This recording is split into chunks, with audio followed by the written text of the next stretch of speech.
Just 36 hours after Prince William ordered a review of security costs connected to Archie and Lilibet, Prince Harry found himself under sudden pressure to clarify long-standing questions surrounding his children's arrangements. What had once stayed behind palace walls moved into official review territory fast, as unanswered details resurfaced through formal channels rather than rumour alone. The development came via a rare and tightly worded statement released this morning through Kensington Palace. Issued in the name of Prince William, Prince of Wales, the message confirmed he had authorised a comprehensive internal review of royal patronage records and security-related expenses tied to the Duke and Duchess of Sussex from 2020 to the present. Short, direct and deliberate, the announcement marked the first time William publicly acknowledged administrative concerns involving Sussex finances and post-royal procedures following their withdrawal from official duties. The shift was subtle, but unmistakable. This is part of our ongoing efforts to ensure transparency, accountability, and responsible management of the organisation's resources, the statement explained. It confirmed that historical records related to security arrangements, guardianship classifications, and expenditure tied to the Duke and Duchess of Sussex since 2020 would now be examined. Palace officials stressed that the review was administrative in nature, not personal. Documents examined by the palace's internal oversight body indicated that security costs associated with the Sussex household were frequently adjusted upward under a standardised classification applied when a minor is listed as present. That classification is routine within royal security frameworks. It automatically triggers enhanced measures, including expanded personnel deployment, transportation adjustments, and reinforced perimeter security to reflect increased safeguarding responsibilities. However, deeper review revealed an issue that could not be ignored. Security logs, covering deployment lists, site verification reports, and trip coordination summaries, did not include corresponding confirmations of the children's arrival, departure, or presence at the listed locations or events. A senior security source, speaking on condition of anonymity, explained the concern carefully. The classification appears in financial records, the source said. But what's missing is the operational confirmation that normally accompanies it. In royal security operations, such confirmation is mandatory. Standard protocol requires movement logs and verification when protections are activated for individuals such as Archie Harrison Mountbatten Windsor and Lilibet Diana Mountbatten Windsor. In this case, those confirmations were absent from parallel operational files. By lineage, the children sit directly within the Windsor bloodline, holding equal status to the children of the Prince and Princess of Wales. Yet for more than 5 years, they have remained noticeably absent from official royal storytelling. They were not referenced in formal speeches, commemorative messages, or announcements tied to family milestones. Even during moments centred on continuity and legacy, their names were not operationally included. These matters were also absent from briefings connected to succession planning. The silence was never clarified or corrected. It was simply maintained. The palace did not deny status, but it also did not put that status into practical institutional use. The review further sparked renewed attention toward Doria Ragland, Meghan Markle's mother. Her role within the Sussex narrative has remained selective and reserved, despite multiple interview opportunities since 2021. Across various platforms, Ragland consistently declined to discuss Meghan's pregnancies, the births of Archie and Lilibet, or details about their upbringing and daily routines. Her responses, often framed around privacy, appeared across several media channels over time. Observers noted a recurring pattern. In widely circulated family photos taken in California between 2022 and 2024, children were frequently absent or partially obscured. Their limited appearances often aligned closely with moments of legal pressure, financial scrutiny, or symbolic public disputes. A senior royal historian summarised the institutional discomfort plainly. "Presence is not proof. Absence is not evidence," they stated. "Organisations must act on records, not stories." That principle carries weight in governance structures. Palace officials reiterated that the timing of the review was procedural, tied to broader reforms in royal finance and governance. Still, the surrounding context amplified its impact. As Prince William continues modernising oversight systems ahead of his future coronation, unresolved administrative gaps,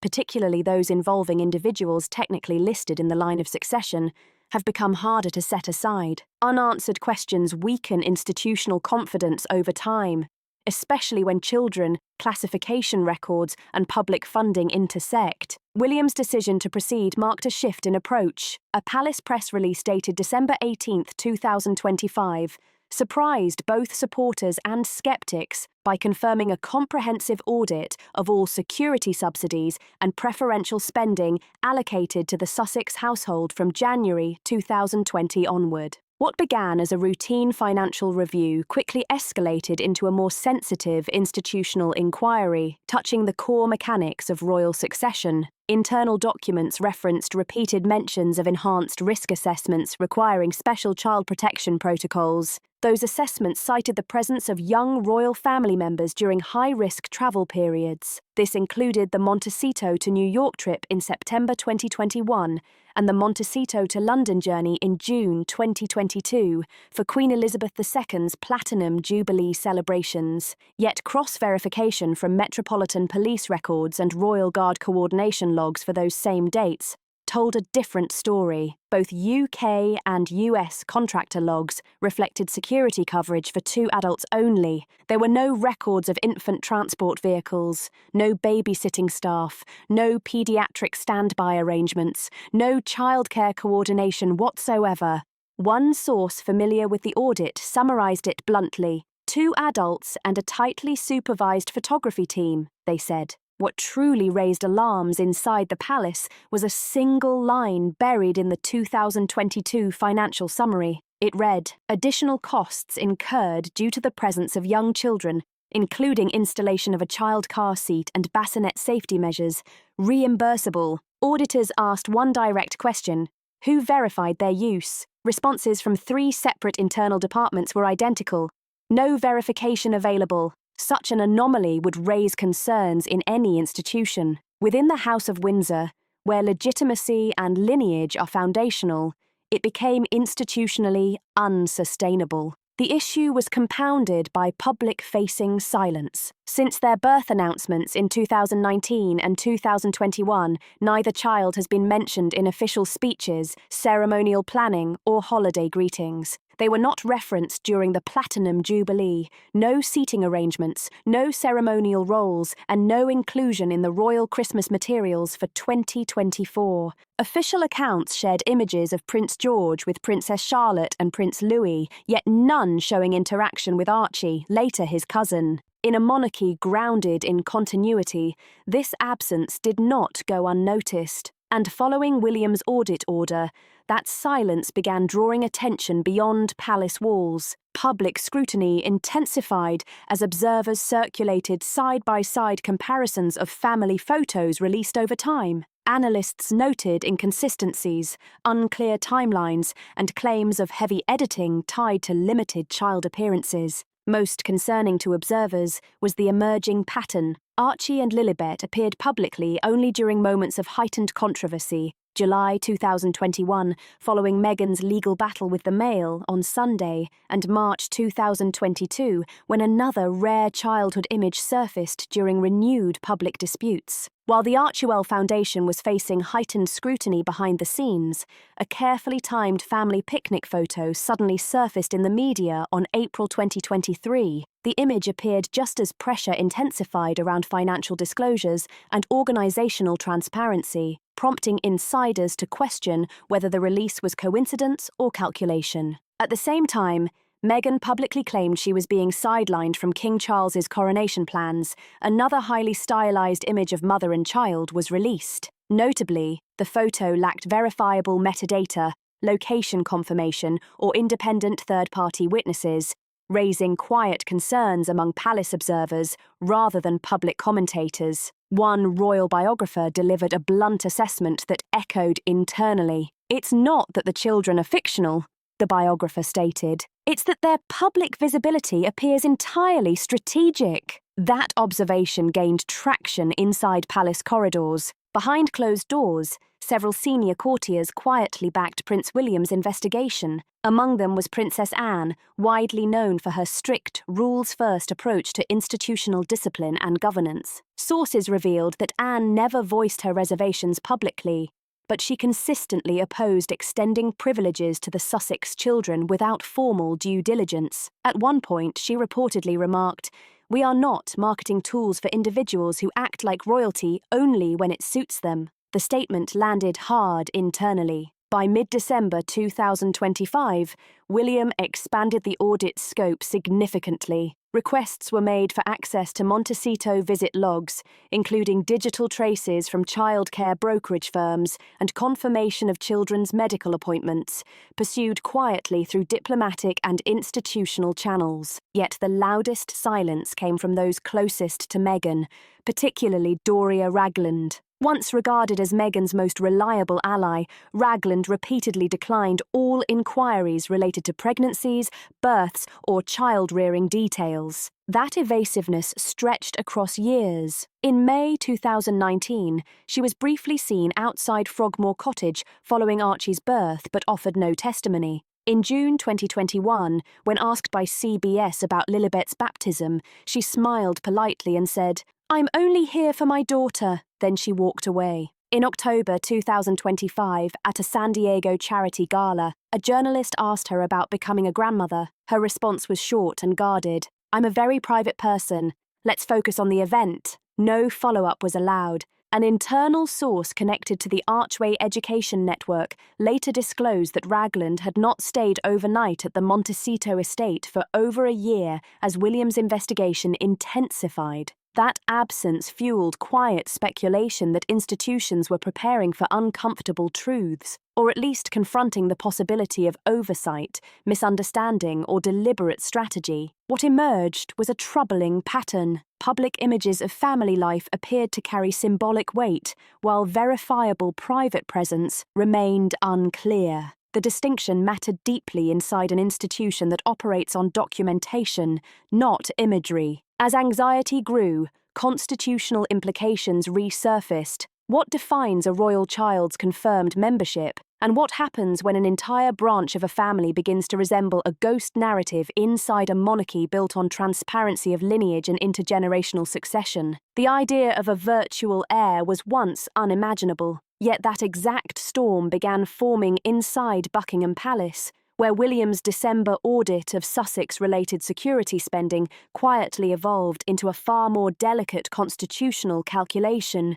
Questions once whispered among courtiers were now openly discussed in meetings. These discussions were chaired by Princess Anne, coordinated by King Charles, and quietly endorsed by Catherine, according to multiple sources familiar with internal proceedings. The central issue had shifted. It was no longer about financial irregularities, but about unresolved ambiguity surrounding dynastic continuity in the absence of verifiable records confirming physical presence, healthcare milestones, or formal recognition of Archie Harrison and Lilibet Diana as residents or visitors protected under royal security frameworks. This raised a fundamental question. If documentation does not confirm presence, then what is their position within the line of succession, and who holds the authority to question it? As of December 19, 2025, the official royal website continued listing Archie as 6th and Lilibet as 7th in the line of succession, following their father,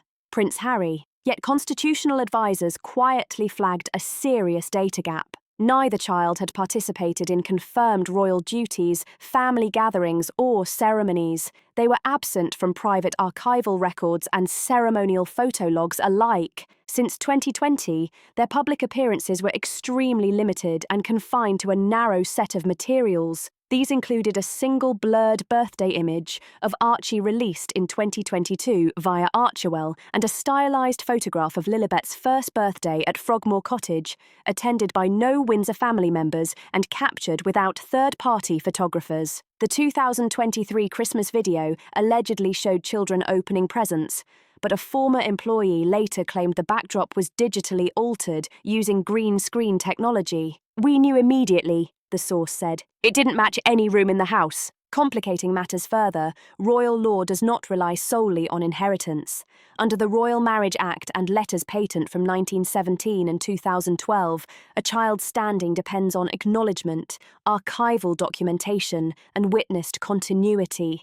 As one senior official from the Academy of Emblems stated plainly, a name on paper is not enough. A monarchy functions on verified presence, not sentiment. That issue, presence, became central throughout autumn 2025. Palace aides compiled an internal family report ahead of King Charles's anticipated succession review. These reports guide decisions on titles, inheritance distribution, and ceremonial roles. Yet Archie and Lilibet were absent from hypothetical planning documents, even projections set 10 years into the future. By contrast, Prince George, Princess Charlotte, and Prince Louis were referenced extensively, including educational milestones, community involvement, and future honorary roles. The succession structure also ties directly to the Duchy of Cornwall, which includes rotational guardianship planning upon reaching adulthood. Meanwhile, the Sussex children's only institutional link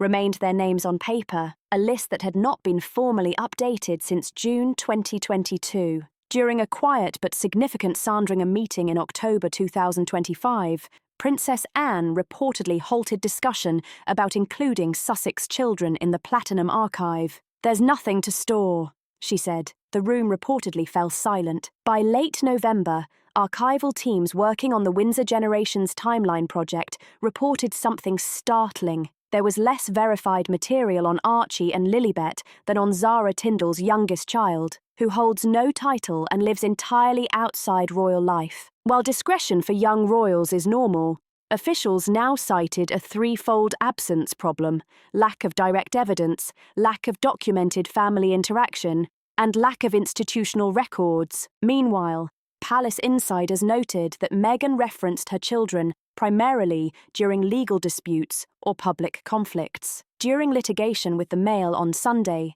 she cited the emotional impact on "my children" when excluded from the Queen's funeral procession. In her Netflix narration released in December 2024, she implied institutional rejection, suggesting the monarchy wished her children had never existed. Under growing media pressure, the Royal Communications Office declined comment. One official explained bluntly, "There's nothing to clarify if nothing can be confirmed as present." King Charles reportedly ordered the matter kept confidential. However, multiple sources confirmed royal legal advisers were drafting a memorandum for the Privy Council addressing whether succession rights of minors could be suspended pending formal recognition. The proposal included redefining active presence as a requirement, reassessing past taxpayer-funded security expenditures, and reviewing assumptions made about children's physical presence. As one senior legal advisor put it, "This is not about accusing anyone of inventing stories. The issue is restoring the standards the monarchy relies on to survive scandal." And in the next section, we will see how the Montecito property audit, Doria Ragland's withdrawal, and the absence of diplomatic recognition for the children pushed William and Anne toward considering what was once unthinkable: a formal institutional separation between the royal family and the Sussex branch. By mid-December 2025, the mood inside Buckingham Palace had shifted dramatically, moving from quiet tension to something far more austere and controlled. Internal audits were piling up, unverified expenditures were drawing sharper scrutiny, and public confidence was beginning to wobble under the weight of unanswered questions. Senior royal figures convened behind closed doors for a meeting led by Princess Anne and Prince William, focused on an issue no one had dared to articulate openly before. The question was no longer theoretical. It was operational, legal, and urgent. What happens if privileges are granted, constitutional provisions are activated, and public funds are spent on individuals who, by institutional standards, may not exist in the way those systems require? This was not rhetoric. It carried real consequences for succession law, security policy, and the credibility of the crown itself. At the centre of that question were Archie Harrison and Lilibet Diana, children born to the son of the reigning monarch and, by tradition, direct descendants of Queen Elizabeth II. In ordinary circumstances, their place in the royal line would be unquestioned. Yet over the past 3 years, their institutional absence had become complete. No verified appearances at official events, no authenticated photographs tied to palace records, and no sustained acknowledgement within formal royal planning documents. Inside palace corridors, some quietly referred to them as the ghosts of Windsor, not as an accusation, but as a reflection of record-based reality. As part of William's expanded audit request, cross-verification efforts were launched through British diplomatic channels in California. The British consulate in Los Angeles, despite its regular engagement with British nationals abroad, confirmed that no formal applications, identity registrations, or consular requests had ever been filed on behalf of Archie or Lilibet in the United Kingdom. There were no records requesting healthcare coordination, childcare services, or child-related travel support. All verified communications originating from Montecito concerned adult matters only, primarily public relations planning and security logistics for Harry and Meghan. Meanwhile, diplomatic aides revealed that multiple attempts had been made to arrange low-profile, private interactions involving the children during King Charles's US-based climate engagements in San Francisco and Boston in 2023. Each request was politely declined by Meghan's office. Reasons cited included nap schedules and concerns about media intrusion. While understandable on a personal level, the consistent refusals resulted in a clear outcome. As one senior Foreign Office official stated bluntly, "No one within the British diplomatic system has ever physically seen the children." Could the issue still be clarified? Attention turned once again to Doria Ragland, long viewed as the most pragmatic figure within the Sussex inner circle. Earlier this month, she was quietly observed leaving a notary office in Vermont, where she resides part-time, accompanied by a legal assistant. On December 3rd, reporters approached her and asked whether she planned to spend Christmas with her grandchildren. She offered a gentle smile and a firm response. No comment. This time, she did not pause or elaborate. She simply left. That silence carried weight, and it left Meghan increasingly exposed to institutional scrutiny she could no longer deflect. That same week, Princess Catherine and Princess Anne submitted a joint memorandum to King Charles. The document contained 4 formal recommendations that marked a significant escalation. They proposed an immediate administrative freeze on Sussex-related titles and privileges tied to the children, pending clarification of guardianship records. They also called for reform of royal security allocation policies, requiring biometric and legal verification for beneficiaries. Most notably, the memorandum recommended suspension of succession advancement based solely on name listings, unless physical presence and blood relationship were verified through recognized authorities. Without confirmation, the clause would lapse. Sources indicated that if no verification were provided by June 2026, all associated honorary claims would expire automatically. King Charles, known for his cautious handling of emotionally charged decisions, reportedly delivered his response with restraint. He did not debate the proposal. He asked one question: did William agree? Anne answered simply, he initiated it. Within royal circles, the conclusion was quietly understood. The House of Windsor was preparing to disengage, gently, legally, and without public confrontation, from 2 children it had never been able to formally integrate. There is an old saying among the nobility: what is not repeated will not be remembered. For the children of the Duke and Duchess of Sussex, institutional silence had become more powerful than any announcement. While investigations continued discreetly across Kensington Palace and Clarence House, senior archivists and media historians were tasked with supporting William's audit through an unusual exercise. They catalogued every instance, public and internal, where Archie Harrison and Lilibet Diana were not mentioned by the royal family. The results were stark. Beyond the initial birth announcements, the timeline collapsed quickly.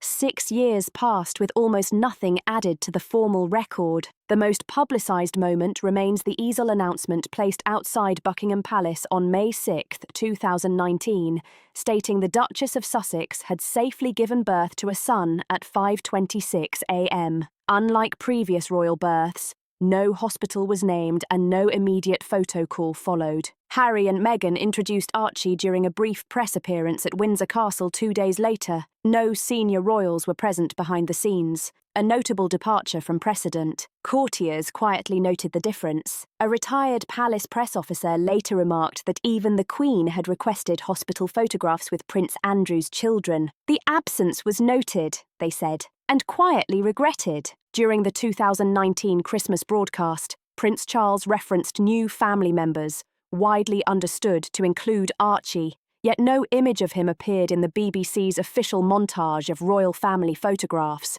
Meghan and Harry had submitted a family photo for consideration, but it was rejected internally due to concerns over excessive digital alteration and a distinctly non-traditional setting. Internal Windsor communications show that Queen Elizabeth II advised restraint at the time, stating, "Let them settle and start a family without pressure.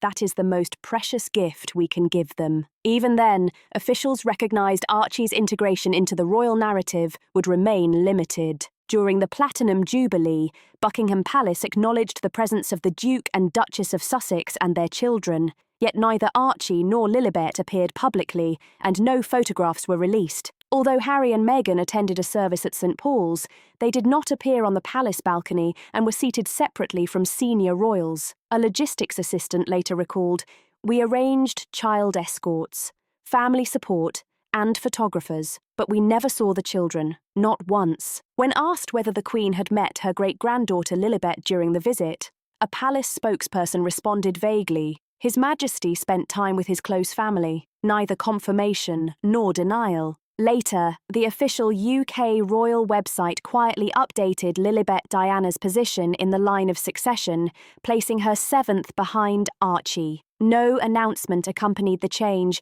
and it occurred more than a year after her birth. Supporters cited the update as proof of recognition. Palace staff disagreed. One Clarence House aide explained, "We updated it because it was technically required. That's all.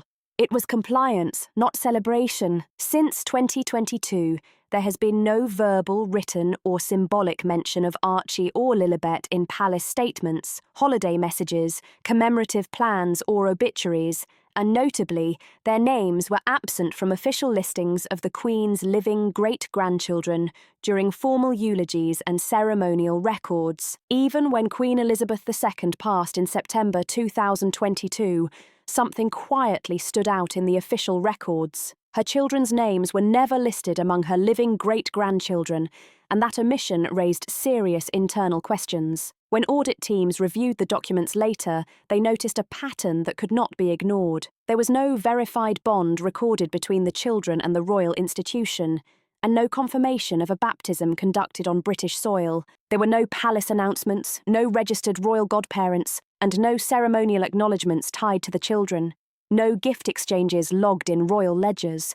No nursery preparations, no travel diaries, no future ceremonial planning. In short, there was no documented proof of active participation within the monarchy's system, and that absence spoke loudly. What did exist was a withdrawal model. Each acknowledgement appeared only during moments of public pressure aimed at Meghan and Harry, acting as a reputational cushion rather than genuine integration. As one palace historian observed, this was never about family closeness. "Nobody has ever been handled this way," the historian noted, emphasizing that the approach was spontaneous and defensive, not traditional. They existed on paper, but not in practice, not in tradition, not in obligation, not in institutional reality. Some observers questioned whether this silence reflected emotional distance or royal coldness, while others believed it was a calculated move to protect the monarchy from future instability. Princess Anne has long believed that blood ties inside the monarchy are defined by function,